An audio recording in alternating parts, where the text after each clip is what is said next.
Endi mana bu oyatni yana davomiga qaytadigan bo'lsak, Alloh taolo aytadiki: "Va man yatawakkal alallohi fa huwa hasbuhu.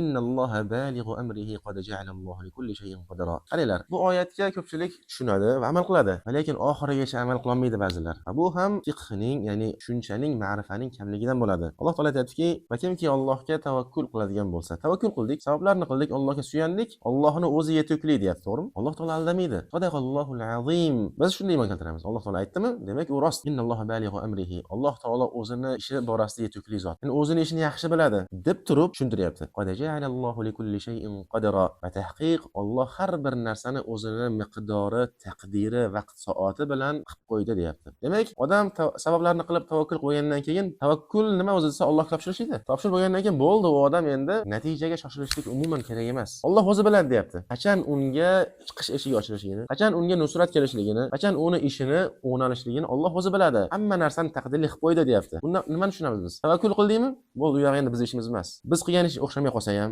tavakkul qildik, savobini qildik, bo'ldi. Bizdan matlub bo'lgan, talab qilingan narsa hammasini qilib oldingmi? Endi bizga hech qanday gunoh yo'q. Garchi u biz ziyonimizga bu dunyoda ishlasa ham, garchi foydamizga ishlasa ham, natijasi oliy bo'lsa ham, zo'r bo'lsa ham, a'lo bo'lsa ham, natijasi bizni xafa qiladigan bo'lsa ham, biz endi xafa bo'lishimiz kerak emas. Chunki buni Alloh qildi. Alloh o'z ishini o'zi yaxshi biladi. Har bir ishning orqasida hikmat bor. Alloh latif bo'lgan zotdir. Lutf shunday narsaki, bizga zohiran u falofat ko'rinadi, zohiran bizga ayanchli bo'lib ko'rinadi, ortida esa Allohning muhabbati biz uchun katta foydalar o'tgan bo'ladi. Buni Allohgina biladi. Qad ja'alallohu likulli shay'in qadara. Alloh hamma narsani o'zi vaqt soatli qilib qo'ydi. Mana shu narsani Alloh taolo Qur'onda tushuntiryapti bandalarga. Talaq surasi 3-oyat.